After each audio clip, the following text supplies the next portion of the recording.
Dear friends, നമ്മളിന്ന് സംസാരിക്കാൻ പോകുന്നത്, ഇന്ന് ഈ വീഡിയോയിലൂടെ അവതരിപ്പിക്കാൻ പോകുന്നത് നമുക്കൊരു CV എങ്ങനെ തയ്യാറാക്കാം എന്നുള്ളതാണ്. CV എന്ന് പറഞ്ഞു കഴിഞ്ഞാൽ നമ്മൾ നല്ലൊരു CV, അതായത് കരിക്കുലം വിറ്റേ എന്ന് അർത്ഥമാക്കുന്ന തരത്തിലുള്ളൊരു CV ആണ് നമ്മൾ തയ്യാറാക്കേണ്ടത്.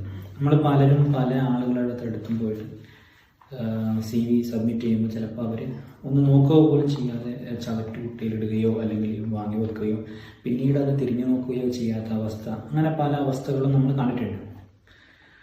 അതൊക്കെ ഒഴിവാക്കി ഒരു CV ഉണ്ടാക്കുമ്പോൾ ശ്രദ്ധിക്കേണ്ട കാര്യങ്ങൾ എന്തെല്ലാം, അതുപോലെ തന്നെ ഒരു CV എങ്ങനെ ഉണ്ടാക്കിയെടുക്കാം എന്നുള്ള രീതിയിലൊക്കെയുള്ള ഒരു സംശയങ്ങളുമായിട്ട് ഒരുപാട് ആളുകൾ നമ്മൾ അടുത്ത് വരാറുണ്ട്. അതുമാത്രമല്ല, CV ഉണ്ടാക്കി തരാൻ പറ്റുമോ എന്ന് ചോദിച്ചു വരുന്ന ആളുകളുമുണ്ട്. അവരോടൊക്കെ സിമ്പിളായിട്ട് പറയാനുള്ളതെന്ന് വെച്ച് കഴിഞ്ഞാൽ, നിങ്ങൾക്ക് തന്നെ വളരെ സിമ്പിളായിട്ട് തയ്യാറാക്കാൻ പറ്റുന്ന ഒരു സംഭവമാണ് ഈ CV ഒരു കീറാമുട്ടിയൊന്നുമല്ല. അതായത് നിങ്ങളെ മാർക്കറ്റ് ചെയ്യുകയാണ്, നിങ്ങൾ എന്താണ് എന്നുള്ളത് ആ CV ഉൾക്കൊള്ളിച്ചുകൊണ്ട് മറ്റൊരാളെ അറിയിക്കുന്നതാണ് ഈ CV കൊണ്ടുള്ള ഉദ്ദേശം തന്നെ. അപ്പോൾ നിങ്ങളുടെ ഒരു ഫുൾ ഡീറ്റെയിൽസ്, നിങ്ങൾ എന്താണ് എന്നുള്ള ഫുൾ ഡീറ്റെയിൽസ് അതിലുണ്ടായിരിക്കുമ്പോൾ തന്നെ അതൊരു 5-10 പേജുള്ള ഒരു CV ആയിട്ട് മാറിക്കഴിഞ്ഞാൽ ആരും തന്നെ ഇപ്പോൾ ഈ ഇന്റർനാഷണൽ മാർക്കറ്റിൽ, അതായത് ഒരു GCC കൺട്രിയിലോ മറ്റോ പോയി അങ്ങനെ ഒരു CV സബ്മിറ്റ് ചെയ്താൽ ആരും തന്നെ ശ്രദ്ധിക്കാത്തൊരു സാഹചര്യമാണുള്ളത്. ഒന്നാമതായി നമ്മൾ ഈ CV എങ്ങനെ തയ്യാറാക്കാം, ഏതൊക്കെ സോഫ്റ്റ്വെയർ ഉപയോഗിച്ച് തയ്യാറാക്കാം എന്നുള്ളതിനെ കുറിച്ച് പറയാം. അതായത് ഈ CV തയ്യാറാക്കാൻ വേണ്ടിയിട്ട് നമുക്ക് ഏറ്റവും സിമ്പിളായിട്ട് തയ്യാറാക്കാൻ പറ്റുന്ന ഒരു സോഫ്റ്റ്വെയർ ആണ് മൈക്രോസോഫ്റ്റ് വേർഡ് എന്ന് പറയുന്നത്. വേർഡ് ഉപയോഗിച്ച് വളരെ നല്ല CVകൾ നമുക്ക് ഉണ്ടാക്കിയെടുക്കാൻ വേണ്ടിയിട്ട് സാധിക്കും. കുറച്ചുകൂടി അറിയുന്ന ആളുകളാണെങ്കിൽ, അഡ്വാൻസ്ഡ് ആയിട്ട് ഡിസൈൻ സോഫ്റ്റ്വെയർ ഒക്കെ അറിയുന്ന ആളുകളാണെങ്കിൽ ഫോട്ടോഷോപ്പ്, ഇല്ലസ്ട്രേറ്റർ, ഇൻഡിസൈൻ ഒക്കെ ഉപയോഗിച്ച് CV ക്രിയേറ്റ് ചെയ്യുന്ന ആളുകളുണ്ട്. സിമ്പിളായിട്ട് നമുക്ക് ഉണ്ടാക്കിയെടുക്കാൻ പറ്റുന്ന ഒരു ആപ്ലിക്കേഷനാണ് മൈക്രോസോഫ്റ്റ് വേർഡ്. അതെല്ലാവർക്കും, ഏകദേശം എല്ലാവർക്കും പരിചയമുള്ള ഒരു ആപ്ലിക്കേഷനാണ്. അപ്പോൾ ആ ആപ്ലിക്കേഷൻ ഉപയോഗിച്ച് തയ്യാറാക്കുന്ന CV എന്ന് പറയുന്നത് ഇതുപോലെ സിംഗിൾ പേജ് CV ആണെങ്കിൽ ഏറ്റവും ബെസ്റ്റ്. CVക്ക് പല ലേഔട്ടുകൾ ഉണ്ടാവും, ലേഔട്ടുകൾ പലതുണ്ടാവും. അതായത് ഇന്റർനെറ്റിലൊക്കെ നമ്മൾ സെർച്ച് ചെയ്ത് നോക്കി കഴിഞ്ഞാൽ, ഗൂഗിളിലൊക്കെ സെർച്ച് ചെയ്ത് നോക്കി കഴിഞ്ഞാൽ ഒരുപാട് തൗസൻഡ്സ് ഓഫ് സ്റ്റൈൽസ് നിങ്ങൾക്ക് കാണാൻ പറ്റും. അതിൽ നിങ്ങൾക്ക് ഇഷ്ടമുള്ള സ്റ്റൈല് നിങ്ങൾക്ക് സെലക്ട് ചെയ്യാം, അല്ലെങ്കിൽ നിങ്ങൾ തന്നെ സ്റ്റൈല് ഈ ലേഔട്ട് CVക്ക് ഉണ്ടാക്കിയെടുക്കാൻ വേണ്ടിയിട്ട് സാധിക്കും. അതുപോലെ ഒരു CVയിൽ എന്തൊക്കെ വേണമെന്നുള്ളത് ഞാനിത് തൊട്ട് മുമ്പുള്ള വീഡിയോയിൽ പറഞ്ഞിട്ടുണ്ടായിരുന്നു. Beit.com പോലെയുള്ള വെബ്സൈറ്റുകൾ, ജോബ് സൈറ്റുകൾ CVക്ക് മാർക്ക് ഇടുകയും അവരുടെ CV പ്രൊഫഷണലായിട്ട് റൈറ്റ് ചെയ്യുന്നതിന് പെയ്ഡ് ആയിട്ടുള്ള സർവീസ് കാര്യങ്ങളൊക്കെ ചെയ്യുകയും ചെയ്യുന്നുണ്ട്. അതുപോലെ ഞാൻ എൻ്റെ CV ഫസ്റ്റ് തയ്യാറാക്കി Beit.comന് വാലിഡേറ്റ് ചെയ്യാൻ വേണ്ടി അയച്ചപ്പോൾ എനിക്ക് കിട്ടിയത് 30 ഔട്ട് ഓഫ് 100 ആണ്. 100ൽ 30 മാർക്ക് മാത്രമാണ് എൻ്റെ CVക്ക് ആദ്യം കിട്ടിയിട്ടുണ്ടായിരുന്നത്. അതൊരു 4 കൊല്ലം മുമ്പ് കിട്ടിയാണ്. അത് കഴിഞ്ഞ് 1 വർഷത്തോളം ഞാൻ ഈ CVയിലുള്ള ഡിഫക്ട്സ്, എന്തൊക്കെയാണ് CVയിലുള്ള ഡിഫക്ട്സ് എന്നൊക്കെ മനസ്സിലായിക്കൊണ്ട് ഈ CV കുറച്ചുകൂടി ഇംപ്രൂവ് ചെയ്ത് അതിൽ കുറച്ചുകൂടി ഡാറ്റാസ് എൻ്റർ ചെയ്ത് വീണ്ടും സബ്മിറ്റ് ചെയ്തപ്പോൾ എനിക്ക് കിട്ടിയത് 96 ഔട്ട് ഓഫ് 100. അതായത് 100ൽ 96 മാർക്കാണ് Beit.com ഈ CVക്ക് തന്നത്. അപ്പോൾ ഇതിൽ എന്തൊക്കെയാണുള്ളതെന്ന് ജസ്റ്റ് പറഞ്ഞു പോകാം. അതായത് ഫ്രണ്ടിൽ തന്നെ നമ്മൾക്ക് അറിയാം, ഫ്രണ്ട് പേജിൽ തന്നെ നമ്മുടെ ഫോട്ടോ സൈഡിലായിട്ട് കൊടുത്തിട്ടുണ്ട്. ആ ഫോട്ടോ നല്ല ഒരു റീസെന്റ് ആയിട്ടുള്ള ഫോട്ടോ, അതായത് അടുത്ത് തന്നെ എടുത്തൊരു ഫോട്ടോ, നല്ല ആക്റ്റീവ് ആയിട്ടുള്ള ഒരു ഫോട്ടോ കൊടുക്കണം. ഉറങ്ങിയ ലുക്കുള്ള ഫോട്ടോ ഒന്നും കൊടുക്കാൻ പാടില്ല. നല്ല ആക്റ്റീവ് ആയിട്ടുള്ള, സ്മാർട്ട് ആയിട്ടുള്ള ഫോട്ടോ, അതും റീസെന്റ് ആയിട്ട് ഒരു 6 മാസത്തിനകം എടുത്ത ഒരു ഫോട്ടോ ഇവിടെ ഈ CVയുടെ മുകളിൽ തന്നെ കൊടുക്കുന്നത് വളരെ നല്ലതായിരിക്കും.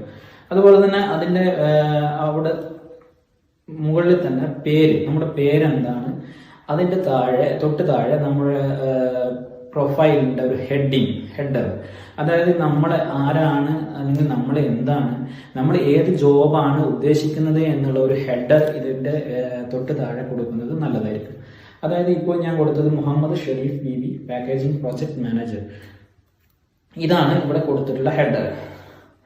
അതിന്റെ തൊട്ട് താഴെ നമുക്ക് കാണാൻ പറ്റും ഒബ്ജക്റ്റീവ്. നമ്മളുടെ ഒബ്ജക്റ്റീവ്, അതായത് നമ്മൾ കരിയറിലുള്ള ഒബ്ജക്റ്റീവ് എന്താണ് എന്ന് പറയുന്ന ആ ഒരു ബ്രീഫ്, നമ്മൾ എന്താവാനാണ് ഉദ്ദേശിക്കുന്നത്, നമ്മുടെ കരിയറിൽ നമുക്ക് എന്ത് ചെയ്യാൻ പറ്റും, ആ കമ്പനിക്ക് വേണ്ടി നമുക്ക് എന്ത് ചെയ്യാൻ പറ്റും എന്നൊക്കെയുള്ള കാര്യങ്ങൾ ഒരു ചെറിയൊരു ബ്രീഫായിട്ട്, അത് ഒരു ഒബ്ജക്റ്റീവ് ഫോർ എ CV നടിച്ചു കഴിഞ്ഞാൽ ഒരുപാട് ഒബ്ജക്റ്റീവ്സ് നിങ്ങൾക്ക് ഗൂഗിളിൽ നിന്ന് കാണാൻ സാധിക്കും.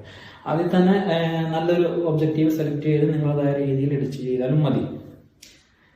അത് ഒബ്ജക്റ്റീവ് ഒരു ഒന്നോ രണ്ടോ പേജിൽ എഴുതുന്നതിന് പകരം വളരെ ബ്രീഫായി ഷോർട്ടായിട്ട് കൊടുക്കുന്നതാണ് ഏറ്റവും ബെസ്റ്റ്. അതായത് ഈ പേജിൽ തന്നെ എല്ലാം കൊള്ളിക്കാൻ വേണ്ടിയിട്ട് നമ്മൾ തുടക്കം മുതൽ പറഞ്ഞതുപോലെ നിങ്ങൾ ശ്രദ്ധിക്കാം. രണ്ടാമത്തത് എക്സ്പീരിയൻസ്.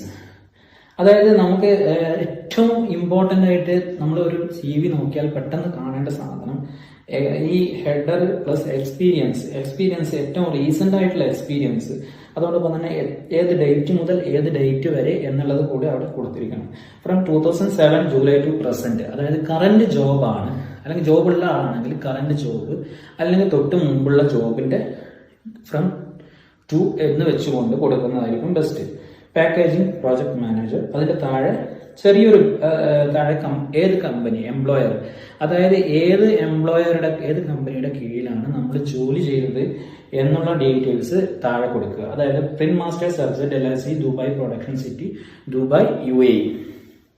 അതിന്റെ താഴെ നമ്മൾ ഈ ഒരു CV പാക്കേജിംഗ് പ്രോജക്ട് മാനേജർ എന്ന് പറയുന്ന ആ ഒരു റോളിൽ നമ്മൾ എന്തൊക്കെയാണ് ചെയ്യുന്നത്, നമ്മുടെ ആക്ടിവിറ്റീസ് എന്തൊക്കെയാണ്, നമ്മുടെ ജോബ് റോൾ എന്താണ് എന്നുള്ളത് നമ്മൾ അതിന്റെ തൊട്ട് താഴെ കൊടുക്കുക.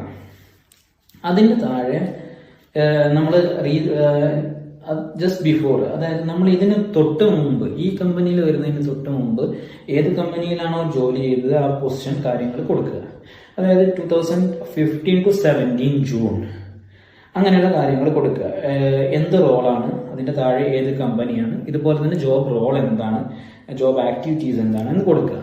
അത് ഒറ്റ നോട്ടത്തിൽ ബോൾഡ് ആക്കിയിട്ട് ഈ job role, job designation bold ആക്കി കൊടുക്കുന്നത് പെട്ടെന്ന് ഐ ക്യാച്ച് ചെയ്യാൻ വേണ്ടിയിട്ട്, നോക്കുന്ന ആൾക്ക്, വായിക്കുന്ന ആൾക്ക് പെട്ടെന്ന് ക്യാച്ച് ചെയ്യാൻ വേണ്ടിയിട്ട് ഹെൽപ്പ് ചെയ്യും എന്നുള്ളത് പ്രത്യേകം ശ്രദ്ധിക്കുക. അതുപോലെ തന്നെ മുകളിൽ കൊടുത്ത ഈ രണ്ട് കാര്യങ്ങളൊക്കെ ബോൾഡാക്കി കൊടുക്കാൻ വേണ്ടി ശ്രദ്ധിക്കണം. ഓരോ ഹെഡിങ്ങും അതുപോലെ ബോൾഡാക്കി കൊടുക്കാൻ ശ്രദ്ധിക്കണം. ഒബ്ജക്റ്റീവ് ബോൾഡാക്കി കൊടുക്കുക, അതുപോലെ തന്നെ എക്സ്പീരിയൻസ് ബോൾഡാക്കി കൊടുക്കുക. അതുപോലെ ഇതിനൊക്കെ ഓരോ ഐക്കൺസ് വെച്ച് കൊടുക്കുകയാണെങ്കിൽ, ലെഫ്റ്റ് സൈഡിൽ ഓരോ ഐക്കൺസ് വെച്ച് കൊടുക്കുകയാണെങ്കിൽ കുറച്ചുകൂടി അട്രാക്റ്റീവ് ആയിട്ട് ഈ CV മാറും. അതോടൊപ്പം തന്നെ പെട്ടെന്ന് ആൾക്കാർക്ക് ഇത് കൺവേ ചെയ്യാൻ, അതായത് ഇതിന്റെ ഐഡിയ പെട്ടെന്ന് തന്നെ ആൾക്കാരിൽ എത്തിക്കാൻ വേണ്ടിയിട്ടും ഈ ഐക്കൺസ് കൊണ്ട് സാധിക്കും എന്നുള്ളതാണ് മറ്റൊരു ബെനിഫിറ്റ്. അപ്പൊ അതിന്റെ മുമ്പ് ജോലി ചെയ്ത സ്ഥലം, അതിന്റെ മുമ്പ് ജോലി ചെയ്ത സ്ഥലം, അത് കഴിഞ്ഞ് എഡ്യൂക്കേഷൻ, അതായത് നമ്മുടെ എഡ്യൂക്കേഷൻ എന്തൊക്കെയാണ്, നമ്മളെ ഏറ്റവും ഹയർ ആയിട്ട് ഏറ്റവും ലാസ്റ്റ് കഴിഞ്ഞ എഡ്യൂക്കേഷൻ എന്താണ് എന്നുള്ളത് തൊട്ട് താഴെ കൊടുക്കുക. അതിന്റെ ഇയർ കൊടുക്കുക, അതിന്റെ എന്ത് സർട്ടിഫിക്കേഷൻ ആണോ അതാണ്, എന്ത് ഡിപ്ലോമ അല്ലെങ്കിൽ ഡിഗ്രി, പോസ്റ്റ് ഗ്രാജുവേഷൻ എന്താണ് കഴിഞ്ഞത് അത് ബോൾഡ് ആക്കിയിട്ട് കൊടുക്കുക. അതിന്റെ താഴെ ഏത് ഇൻസ്റ്റിറ്റ്യൂഷനിൽ നിന്നാണ്, ഏത് ഇൻസ്റ്റിറ്റ്യൂട്ടിൽ നിന്നാണ് കഴിഞ്ഞത് എന്ന് കൂടി കൊടുക്കുക. അതിന്റെ തൊട്ട് താഴെ ഇതുപോലെ തന്നെ അതിന്റെ തൊട്ട് മുമ്പ് ചെയ്ത എഡ്യൂക്കേഷൻ ഏതാണ്, ഇതേ ഫോർമാറ്റിൽ കൊടുക്കുക. അങ്ങനെ സ്കോർ കൊടുക്കുന്നതിനും നല്ലതായിരിക്കും. സ്കോർ കൊടുക്കുന്ന ആളുകളും ഉണ്ട്. ഇത്ര ഈ ഒരു കോഴ്സ് ചെയ്യുമ്പോൾ എനിക്ക് ഇത്ര സ്കോർ കിട്ടി എന്നുള്ള ഒരു ഡീറ്റെയിൽസ് കൂടി കൊടുക്കുന്ന ആളുകളുണ്ട്. അത് കുറച്ചുകൂടി പെർഫെക്ഷന് വേണ്ടിയിട്ട് കൊടുത്താൽ നന്നായിരിക്കും. അതുപോലെ ഇനി ഈ ഫോട്ടോയുടെ ഭാഗത്തേക്ക് വരാം. ഫോട്ടോയുടെ തൊട്ട് താഴെ ഡേറ്റ് ഓഫ് ബർത്ത്. ഈ ഒരു CV-യിൽ ഇതൊക്കെ ഉൾക്കൊള്ളണം എന്നേ ഉള്ളൂ. നിങ്ങൾക്ക് ഏത് ലേഔട്ട് വേണമെങ്കിലും സ്വീകരിക്കാവുന്നതാണ്. ഇതിന് ഞാൻ നേരെ താഴെ ഡേറ്റ് ഓഫ് ബർത്ത് കൊടുത്തു.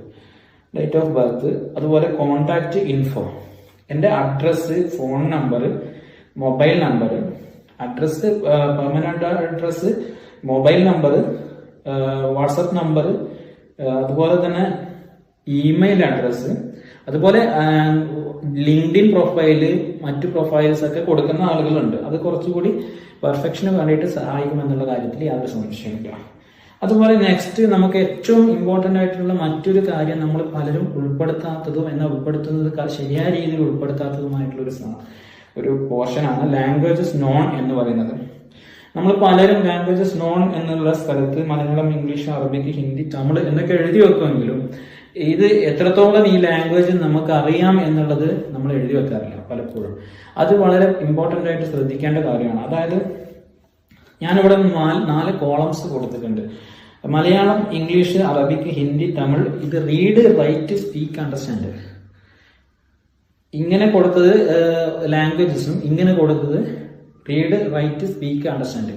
നിങ്ങൾക്ക് റീഡ് ചെയ്യാൻ കഴിയോ, സ്പീക്ക് ചെയ്യാൻ കഴിയോ, എഴുതാൻ പറ്റുമോ, അതുപോലെ മനസ്സിലാക്കാൻ പറ്റുമോ എന്നുള്ള ഒരു കോളം കൊടുത്തിട്ടുണ്ട്. അതിൽ ഓരോ ടിക്ക് മാർക്കും കൊടുത്തിട്ടുണ്ട്. എനിക്ക് ഈ ലാംഗ്വേജസിൽ ഏതെല്ലാം എനിക്ക് റീഡ് ചെയ്യാൻ പറ്റും, റൈറ്റ് ചെയ്യാൻ പറ്റും, അതുപോലെ ഏതൊക്കെ ലാംഗ്വേജസ് എനിക്ക് സംസാരിക്കാൻ പറ്റും, ഏതൊക്കെ ലാംഗ്വേജ് പറഞ്ഞാൽ മനസ്സിലാകും അല്ലെങ്കിൽ വായിച്ചാൽ മനസ്സിലാകും എന്നുള്ള രീതിയിലുള്ള ഒരു കോളം കൂടി കൊടുത്തിട്ടുണ്ട്. ഇത് തന്നെ എത്രമാത്രം മനസ്സിലാകും എന്നുള്ള രീതിയിൽ കൊടുക്കുന്ന ആളുകളുമുണ്ട്. അതായത് പെർസെൻറ്റേജസ് വെച്ചുകൊണ്ട് ഔട്ട്സ്റ്റാൻഡിങ് ആണോ, നിങ്ങൾ ഒരു ഫ്ലുവൻ്റ് ആണോ, അതുപോലെ തുടക്കം മുതൽ ഞാൻ പറയാം. അതായത് ഒരു 4-5 കാറ്റഗറി കൊടുത്തിട്ട് നിങ്ങൾ എത്രമാത്രം ഇതിൽ റീഡ് ചെയ്യാൻ പറ്റും, എത്രമാത്രം സ്പീക്ക് ചെയ്യാൻ പറ്റും എന്നൊക്കെ കൊടുക്കുന്ന ആളുകളുമുണ്ട്. അതായത് നിങ്ങൾ നമ്മളിപ്പോൾ കൊടുക്കുകയാണെങ്കിൽ